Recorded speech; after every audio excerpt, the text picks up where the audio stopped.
The room was breathing. Most people couldn't hear it. The human ear is remarkably forgiving of imperfection, but I wasn't most people.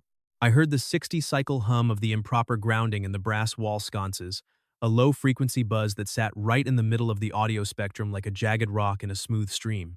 I heard the microscopic rattle of the HVAC vent in the far corner, vibrating at exactly 120 hertz whenever the compressor kicked on.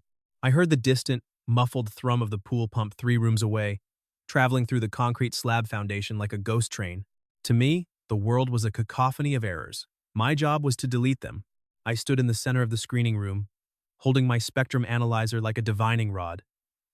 This wasn't just a home theater. This was a dedicated reference cinema carved into the brutalist concrete hillside mansion of Ilara Vance. The budget for this room alone could have funded a small space program. Yet the acoustics were atrocious. Concrete is hostile to sound. It reflects. It refracts. It creates standing waves that murder dialogue. The decay time is off by zero point 0.4 seconds, I muttered to myself, tapping the screen of my tablet with a stylus. Reflections in the upper mid-range are muddying the vocal formants. It's unacceptable. I walked to the south wall, which was lined with custom-milled walnut slats.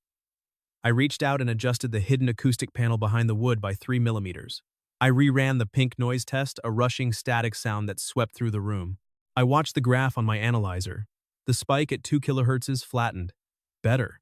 I was Julian Thorne, 29 years old, owner of Thorne Acoustics.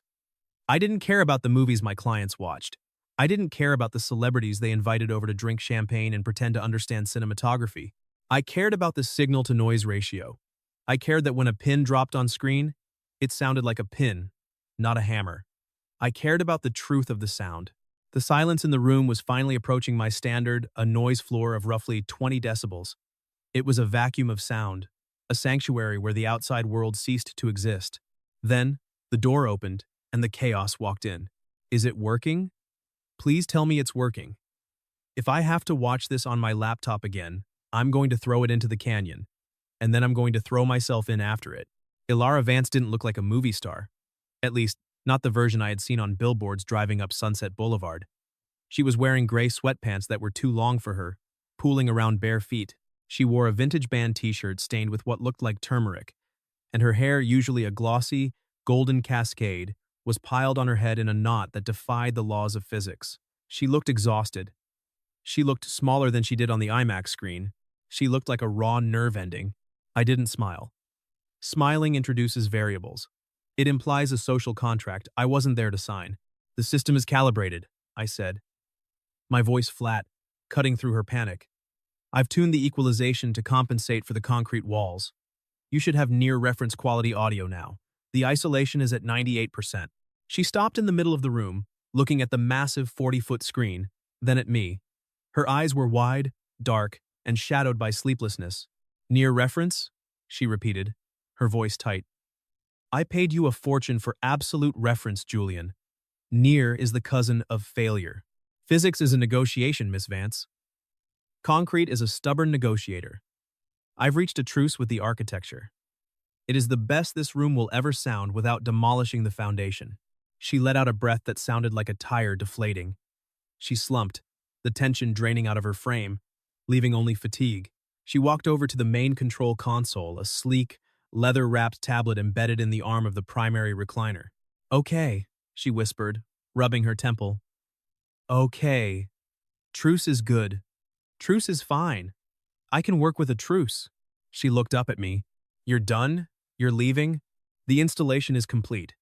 I just need to log the final EQ settings into the cloud backup so the system can self-correct if the temperature changes. Wait. She moved between me and the door. It wasn't a blocking move, physically. She was half my size. But the intensity of her presence was a barrier. Don't go. Not yet. I paused, clutching my analyzer to my chest. Is there a defect in the interface? Do you require a tutorial on the remote?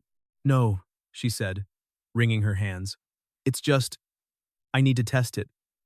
If I watch it alone and it's bad, I might actually burn the house down. She walked back to the console and tapped the screen. The lights dimmed automatically, a slow, cinematic fade to black that I had programmed to take exactly 4 seconds to allow the pupil to dilate comfortably. Sit down, Julian, she said from the dark. Miss Vance, I charge by the hour, and my scope of work is— I'll pay you double, she interrupted, her voice cracking. Triple. Just sit. Please. I need a pair of ears that aren't on my payroll. I need the truth. I hesitated. This was a breach of protocol. I was the technician. She was the talent. My world was the hardware. Hers was the software. But there was a tremor in her voice that my analyzer couldn't pick up, but my gut could. It was the frequency of fear. She wasn't acting. I sat in the chair next to hers. I kept my posture rigid, my feet flat on the floor. What are we testing? I asked. Action sequence? Dialogue heavy? I need to know what to listen for. She pressed play. Let's watch something. Private, she said. The screen flickered to life. It wasn't a blockbuster. It wasn't a polished studio release with a Marvel logo. It was raw footage. Handheld. Grainy. A slate clapped in front of the lens with a sharp crack. The Glass House. Scene 12. Take 1. I realized then what I was looking at. This wasn't a movie she starred in. This was the movie she was directing. The secret project the tabloids had been speculating about for months. The vanity project that everyone in the industry was waiting for her to fail at. If you tell anyone you saw this, she whispered, sinking into her chair. I am bound by a strict non-disclosure agreement, I said calmly. And I don't read tabloids. They have a low signal-to-noise ratio. Your secret is just data to me, and I delete data when the job is done. We watched for 20 minutes. The room was perfectly silent, save for the audio coming from the speakers. The film was dense. It was a psychological drama about a woman losing her memory in a house that was slowly filling with sand. It was metaphorical, heavy, and visually stunning. The cinematography was claustrophobic and beautiful, but the sound was a mess. It was a disaster. The dialogue was muddy, buried under the score. The ambient noise of the sand shifting sounded like static interference, harsh and sibilant. The dynamic range was crushed, the whispers were too loud, the shouts were distorted. It wasn't my system, it was the source material. I shifted in my seat. The distortion was physically painful to me. I tried to stay silent. I failed. The low-end frequencies on the score are masking the vocal formants, I said aloud, unable to stop myself. You can't hear the protagonist's confession because the cello is occupying the same frequency range as her voice. And the Foley work on the sand is clipping. It sounds digital. Ilara hit pause instantly. The room plunged into silence. I knew it, she said, her voice shaking. I knew it was garbage. The film is visually coherent, I corrected, trying to be precise. The narrative structure is sound. The audio mix is incompetent. Who did your sound design? The studio assigned someone. Marcus Vane, the producer, said he was efficient.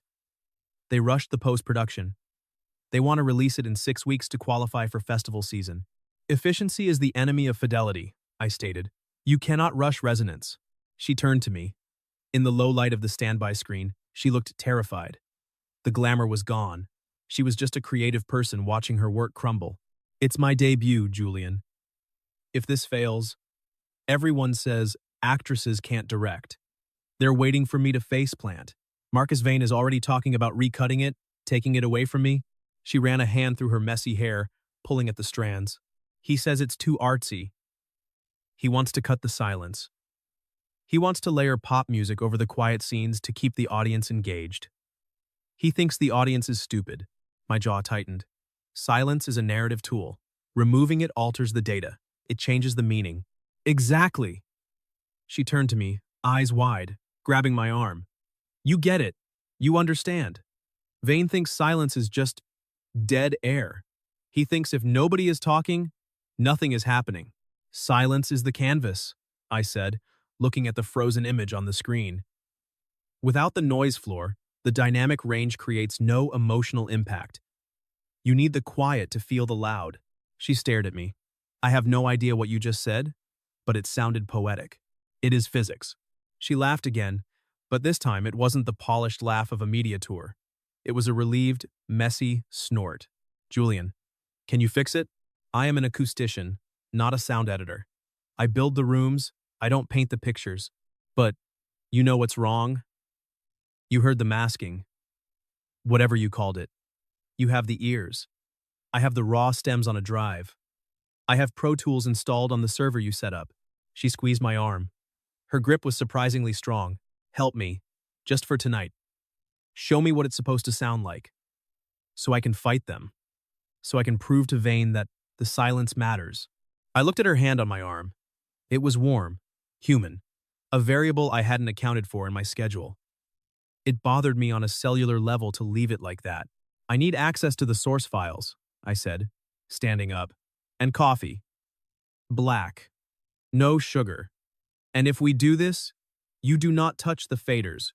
You direct. I engineer. We worked until 4 a.m. I didn't intend to stay. I intended to adjust a few faders, EQ the dialogue track, show her the difference, and leave.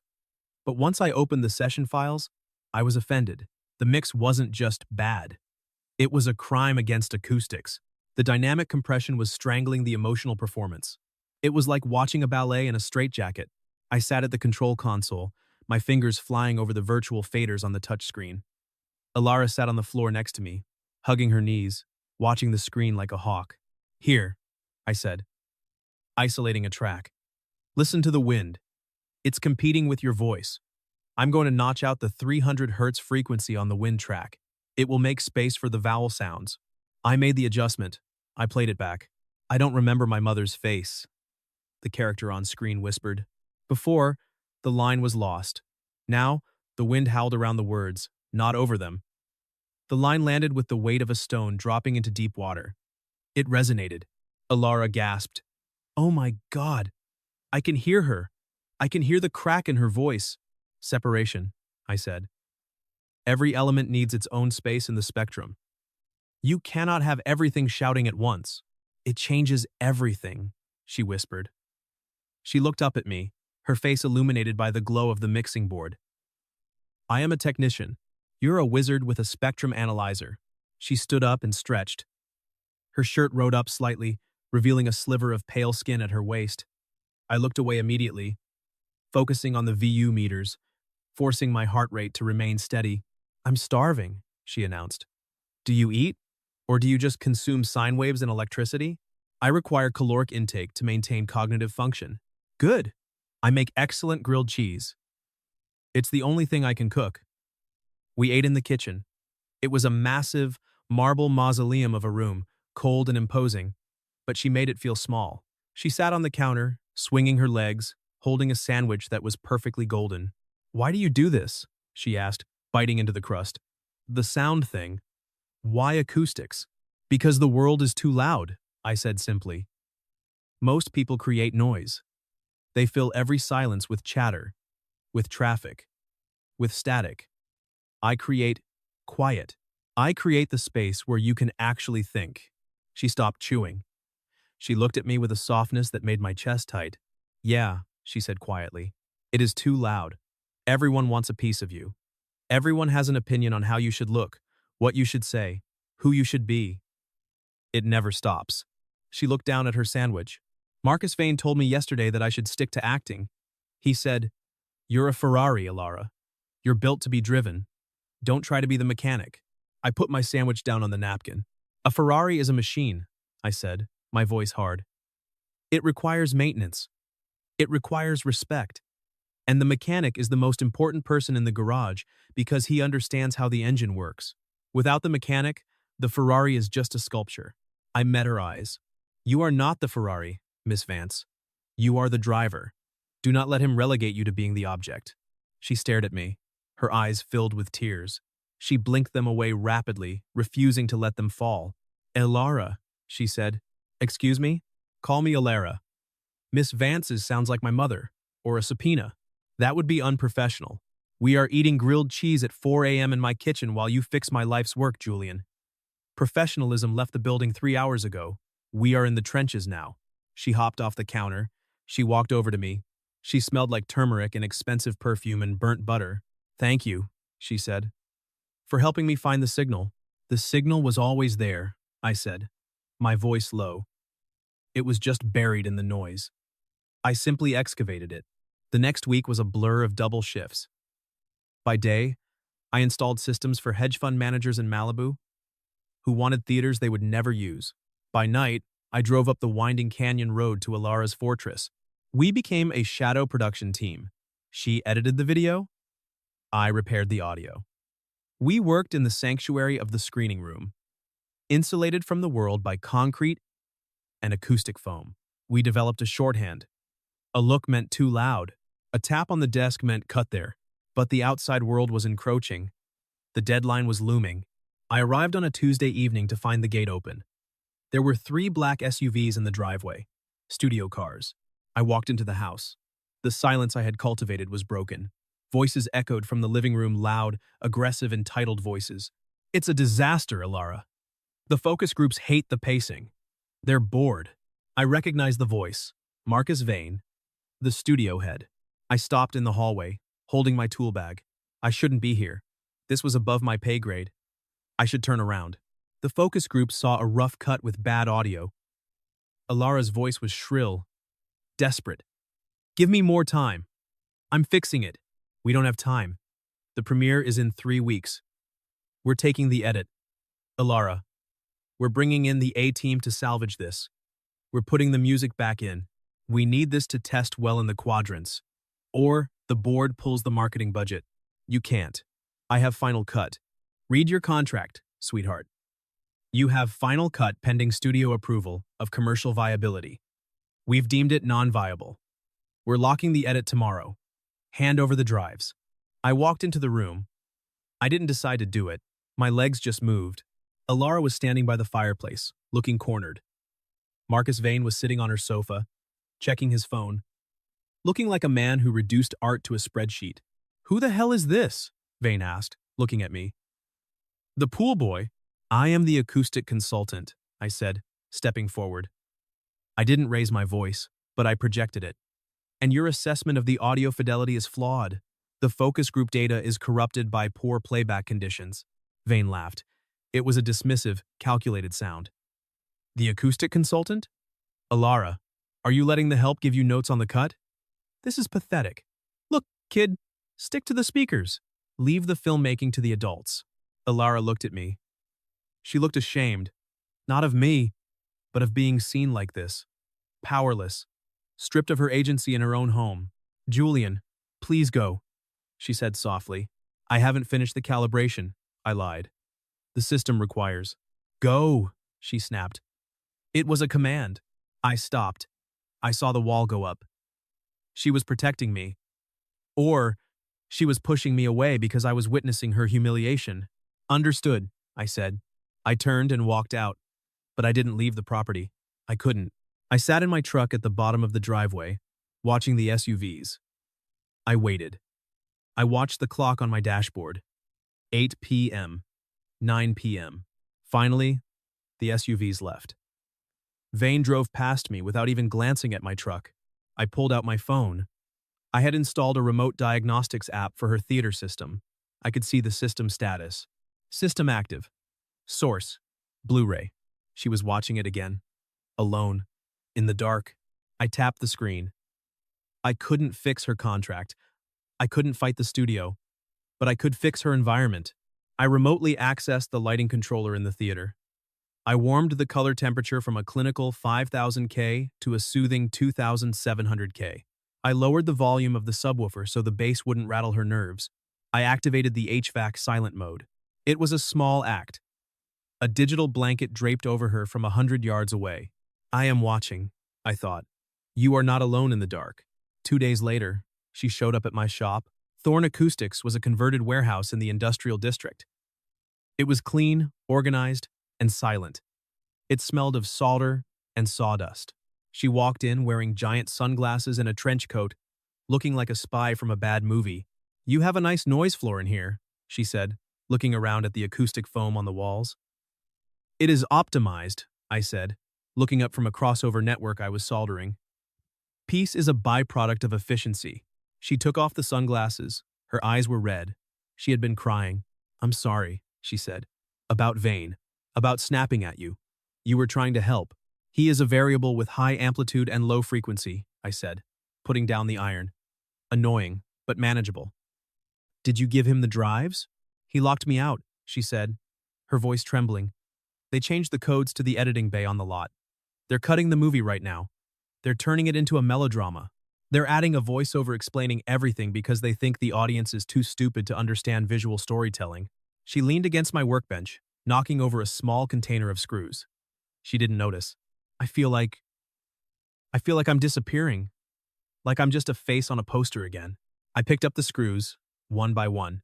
You still have the raw stems on the server at your house, I reminded her. So, I can't release them.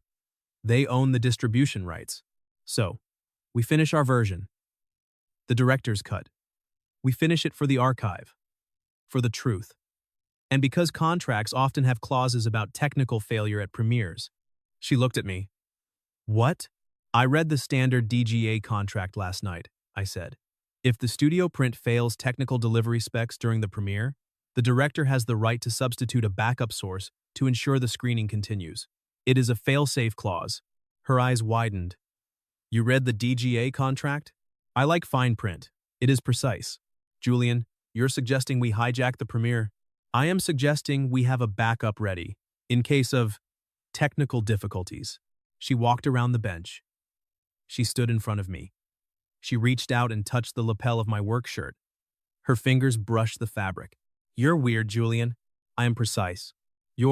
She leaned in closer. You're the only thing that makes sense right now. Everything else is noise. You're the silence. She didn't kiss me. She did something more dangerous. She rested her forehead against my chest. She let out a long, shuddering sigh, her entire body weight leaning into me. I stood there, arms at my sides, terrified to move. I was a technician. I fixed things. I didn't hold movie stars who were falling apart. It violated every boundary in the manual. But then, logic failed. Biology took over. I raised my hands. I placed them gingerly on her shoulders. I felt the tension in her muscles. I offered support. We will finish it, I promised, and it will be perfect. We stole the movie back. Not literally, we had the files, but emotionally. For the next 2 weeks, we worked at my shop. She came in through the back alley to avoid being seen. We ate takeout on the floor. I soundproofed the world for her, and she poured her soul into the edit. It was intimate. We argued about pacing.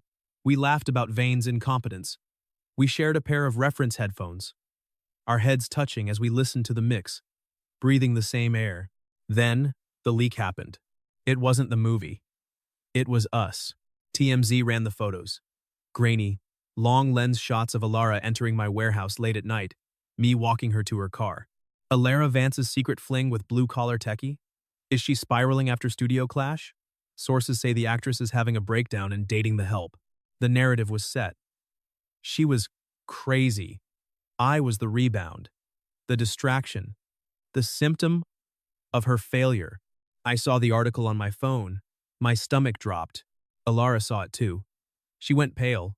We were in the shop, the final render processing on the screen. They're using this to discredit me, she said, pacing the room. Vane is spinning it. Unstable actress shacks up with mechanic. Neglects film. He's using you to paint me as incompetent. She looked at me. You have to go, Julian. You have to distance yourself. I am not leaving. The project is not complete. You don't understand, she shouted. This is how they destroy you. If you stay near me, you become a joke. Your business, your reputation, they'll turn you into a toy, a boy toy. My reputation is built on results, I said calmly. I do not care what a tabloid says. No, she grabbed her coat. I won't let them drag you into the mud. You're too clean. You're too good. You fix things. You don't deserve to be broken by this town. She backed away toward the door. It's over. The edit is done. I'm taking the drive. Thank you for your service. I'll send a check. She used the corporate voice, the actress voice. It was a performance. Alara, I said, stepping forward. Don't. She warned, holding up a hand. Just go back to your quiet life. Before the noise destroys you too. She slammed the heavy metal door. The reverb lasted for 1.4 seconds. I counted it. I was alone in the silence. I went back to work. I calibrated systems for clients I didn't like.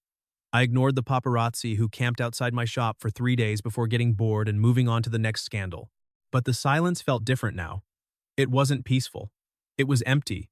It was a void. The premiere of The Glass House, the studio cut, was scheduled for Friday night. It was going to be a televised event, a black tie execution of her vision. They were going to screen Vane's version, the loud, melodramatic, pop music version. I sat in my apartment, staring at the backup hard drive containing our version, the real version. She had taken the master, but I always kept a redundancy. I played the voicemail Vane had left on her phone. She had played it for me once, shaking with rage. I had recorded it because I record everything. Ilara, baby, stop fighting. We own the print. You're just the face. Smile, wave, and let the adults handle the business. Nobody wants to hear your little art film. I analyzed the audio. I heard the arrogance. I heard the threat. I heard the noise. I looked at the invitation I had received. Not from Ilara. From the PR firm. Automated. All vendors invited. I was a vendor? A line item?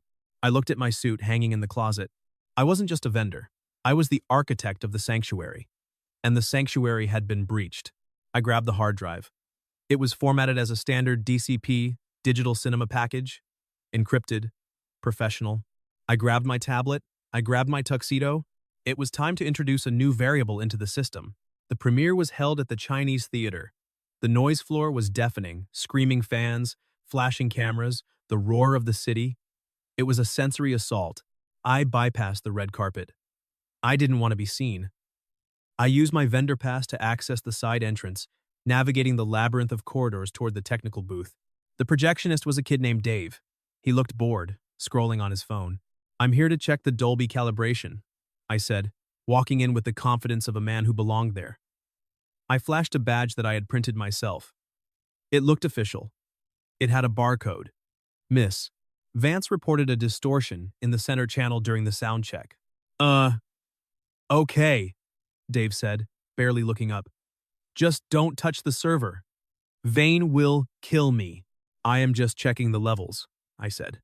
I looked at the server rack. The Studio Master DCP was loaded. I plugged my analyzer into the diagnostic port. It wasn't just a prop. I actually ran the numbers. "Dave," I said, keeping my voice calm. "The Studio Master is clipping at +3 decibels in the dialogue track. If you run this at reference volume, you are going to blow the center channel horn." Dave looked up, panicked. "What? No way. Look at the graph." I showed him the red line on my tablet. It's a fatal mix error.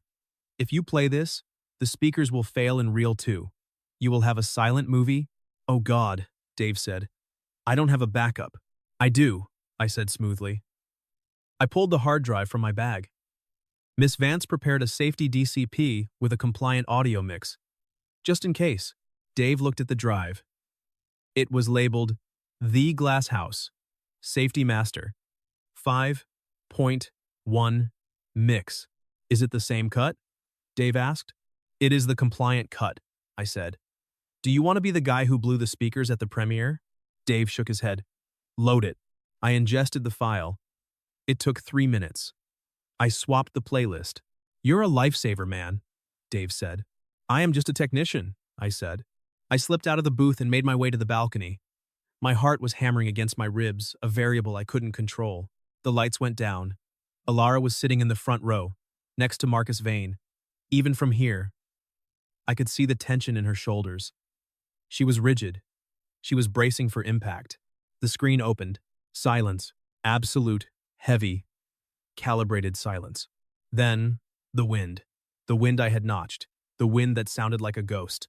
"I don't remember my mother's face," Ilara's voice whispered. It was our cut. I saw Ilara's head snap up. I saw Marcus Vane lean forward, confused. He started whispering to his assistant. He reached for his phone to call the booth. I stood up in the aisle, 3 rows back. I wasn't hiding. Vane turned around, scanning the room. He saw me. He saw me holding my tablet, checking the levels. He saw the projectionist give me a thumbs up from the booth window. Vane realized he had a choice. He could stop the movie, cause a scene, and admit the studio had delivered a defective product. Or he could take the credit for the film that was currently holding the audience in a trance. He sat back down. He was a businessman. He chose the profit. The movie played to the end. When the screen went black, there was a pause. A gap in the timeline. Then, thunder. Applause. Real, raucous applause. Alara stood up. She looked at the screen, tears streaming down her face. Then she turned around, searching the darkness of the theater. She saw me. I nodded. The after-party was chaos. The reviews were already hitting Twitter. Masterpiece. Haunting. Vance is a visionary. The sound design is revolutionary. Marcus Vane was trying to spin it. We always knew the artistic cut was the way to go. He was telling a reporter near the ice sculpture. I fought the board for this version. Sometimes you have to trust the talent. I stood by the bar, drinking sparkling water. I had done the job. I had fixed the error. I was ready to leave. You're wearing a tuxedo, a voice said. I turned. Alara. She looked radiant. She looked like the Ferrari, but she was driving. She looked unstoppable. It fits the acoustic environment, I said. Formal spaces require formal damping. You swapped the DCP, she whispered, stepping close. You tricked the projectionist. I prevented a technical failure, I corrected. The studio mix was objectively clipping. I simply provided the optimized alternative. Per standard industry redundancy protocols. She laughed. It was the messy laugh. She grabbed my lapels. You crazy, wonderful nerd. You saved me. I just cleared the noise floor. You did the rest. The signal was yours. Stop being humble, she commanded. It's annoying. She looked around the room. Everyone wants to talk to me. Vane wants to take credit. That is the nature of the industry. I don't care, she said. I want to go home. I want to watch a movie. In my theater. With my acoustician. The system is calibrated for reference quality, I reminded her. Good. Because I have a new project. And I need someone to handle the technicals. And the emotional support. And the grilled cheese. I am expensive. I know, she smiled, tears in her eyes. I'm worth it. And so are you. Beat 10. Resolution. 2 months later. Alara Vance accepted the Best Director award at the Golden Globes. I was watching from the wings. I wasn't in the crowd. I didn't need the spotlight. The spotlight was noise. This film, Alara said into the microphone, holding the statue, is about finding the truth in the silence. It wouldn't exist without the people who fought for that silence. She looked directly at the camera. To my technical partner, Julian. Thank you for listening when no one else would. You helped me find my voice when I thought I had lost it. The camera cut to me for a brief second. I didn't wave. I adjusted my cufflink, acknowledging the data, acknowledging the truth. Later that night, back at the concrete fortress, we sat in the screening room. The lights dimmed. The world outside the awards, the press, the studio heads, was gone. What are we watching? She asked, curling her legs under her on the leather chair. She was wearing my oversized hoodie over her gown. Nothing, I said. I pressed a button on the console. The screen remained dark. The speakers emitted a low, perfect silence. The noise floor was 0. Just us, I said. She leaned her head on my shoulder. Perfect, she whispered. I checked my internal metrics. Heart rate, elevated. Happiness levels, optimal. Stress variables, negligible. I closed my eyes and listened to the sound of her breathing. It was the best sound I had ever heard. The end.